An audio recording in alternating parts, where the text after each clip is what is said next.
안녕하세요. 이루고 명성학 원장 정오라고 합니다. 오늘은 사주팔자 오행 분석과 인테리어 풍수를 연관하면 자녀들 공부와 건강에 도움이 될 수 있을까에 대한 내용을 살펴보도록 하겠습니다. 올바른 사주팔자 분석과 인테리어 풍수는 자녀 성장에 어떻게 작용할까 궁금하십니까? 사주는 자녀가 타고난 기질과 공부 및 진로, 성장 환경을 이해하는 데 도움이 될 수 있습니다. 또한 인테리어 관련한 풍수 역시 공간의 기운을 조절해 건강 및 정서적으로 공부 집중력에 긍정적 영향을 준다 알려져 있죠. 그래서 건강하게 잘 자라서 공부도 잘하는 자녀들 인생이 되길 바라는 부모의 마음에 사주와 풍수는 예전부터 현재도 꾸준히 관심을 받는 거죠. 그러나 그저 표면적으로만 접근해서는 기대한 만큼의 변화를 얻기 어렵다는 점도 현실입니다. 결국 사주와 풍수 모두 자녀에게 도움은 되겠으나 실체적이면서 깊이 있는 분석이 바탕이 돼야 제대로 된 좋은 결과물을 볼 수 있는 것이라 설명드릴 수 있습니다. 해석마다 다르게 나오는 사주풀이의 헷갈림, 누굴 만나는 것에 따라 왜 같은 사주팔자도 해석이 다를까? 예전부터 사주나 풍수에 관한 관심은 꾸준했으나 같은 사주라도 어디서 어떻게 해석되느냐에 따라 그 결과가 많이 다르다는 점에서 혼란을 느끼는 경우가 많죠. 엇갈린 해석, 혼란만 키운다. 어디에서는 불, 남쪽, 붉은색 계통 보안을 강조하는데 또 다른 곳에서는 물, 북쪽, 검은색 계통 보안을 말하는 경우가 있습니다. 이처럼 전혀 다른 결과가 나오는 이유는 사주풀이 자체가 연월 일시에 포함된 단순 오행만으로만 설명할 수 없을 만큼 복잡하기 때문이죠. 그래서 입체적 분석이 필요한 겁니다. 누구나 다 알 수 있는 겉으로 보이는 피상적 오행만 보고 판단한다면 누구든 쉽게 혼란에 빠질 수밖에 없는 거죠. 이런 점에서 일반인들이 잘 모르는 실력 차이가 존재합니다. 이와 관련해서 실제 사주팔자 사례를 살펴보도록 하겠습니다. 첫 번째 사례로 이렇게 중학교 2학년의 사주가 나와 있습니다. 기본 논리로 보자면 나무가 하나, 불이 두 개, 토가 두 개, 금이 하나, 물이 두 개로 오행이 부족함 없이 갖춰져 있습니다. 이런 경우 귀한 사주라 불리기도 하죠. 그러나 목화토금수가 다 있다 해서 다 그 범주 안에 들어간다 주장하는 경우는 하수들의 합창일 뿐이죠. 여기서 부족한 오행은 금과 목인데 정밀하게 들여다보면 실제로는 금만 보완해도 충분하다는 해석이 나오죠. 두 번째 사례로 이렇게 초등학교 4학년의 사주가 나와 있습니다. 여러 곳에서 기계적으로 오행을 분석해보면 나무가 두 개, 불이 두 개, 토가 세 개, 금이 하나, 물이 빵 이렇게 결과가 나옵니다.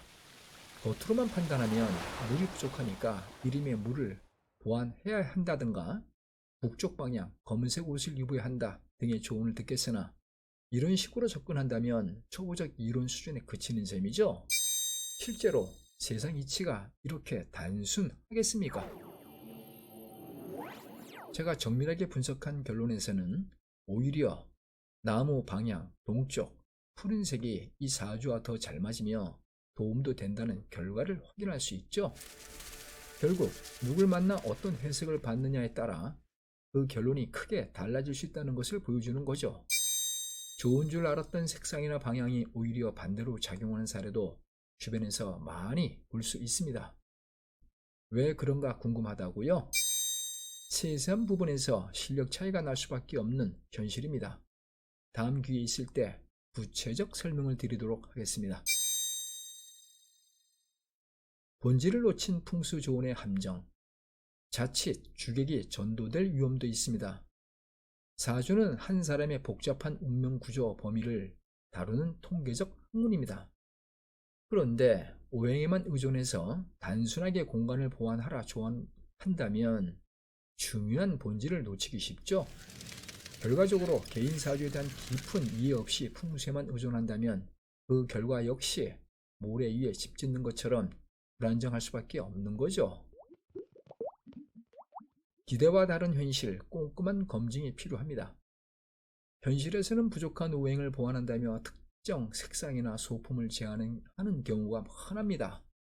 그러나 막상 실천해보면 기대만큼 그 결과가 체감이 안 된다는 분들이 의외로 많죠. 공간을 바꿨는데도 자녀의 성적이나 건강에 큰 변화가 없다는 사례도 많습니다. 이런 이유로 검증 안 된 방법에만 의존하는 것은 피하심이 상책이죠. 사주팔자와 관련한 단순 오행 보완의 한계와 진짜 중요한 내용입니다. 풍수에 너무 과하게 의존한다거나 간단한 오행 보완에만 집착하는 건 삶의 복잡한 문제를 해결하기에 한계가 있다는 사실을 인식함이 필요하죠. 사람마다 운이 작동하는 방식도 다르며 사주 프로그램에서 제공하는 오행도 그저 단순한 공식일 뿐이죠. 진짜 중요한 건 깊은 통찰력에 근거한 분석이라는 점이죠. 예를 들어 쌍둥이 사주처럼 생년월일시가 같은 것처럼 보여도 전혀 다른 인생을 사는 이유, 단순 공식만으로는 설명하기가 어렵습니다. 어디서는 불, 다른 데서는 물이라 해도 누구 말이 맞는가 헷갈릴 수밖에 없죠. 이런 부분에서 수많은 경험과 깊은 내공, 즉 실력 차이로 판가름 나는 것이죠. 부모님들 및 사랑하는 자녀분들 사주가 궁금합니다. 자녀들의 행복한 인생을 향한 부모님들 궁금증은 무엇입니까? 풍수와 사주와 모두 우리 삶을 이해하며 보완하는 데 도움이 될 수 있으나 표면적 접근이나 획일적 방법으로 또한 잘못된 해석만으로는 원하는 결과를 얻기 어렵죠. 좀 더 깊이 있게 입체적 시각으로 바라보며 자녀 개개인에 맞는 균형 있는 조언을 채택한다면 건강과 공부와 함께 삶의 행복도 거머쥐는 든든한 길잡이가 되어줄 수 있을 것이라 조언드리며 오늘의 주제인 사주팔자 오행 분석과 관련한 인테리어 풍수 관련 글을 마치도록 하겠습니다. 이루고 명성학 원장 정오였습니다. 감사합니다.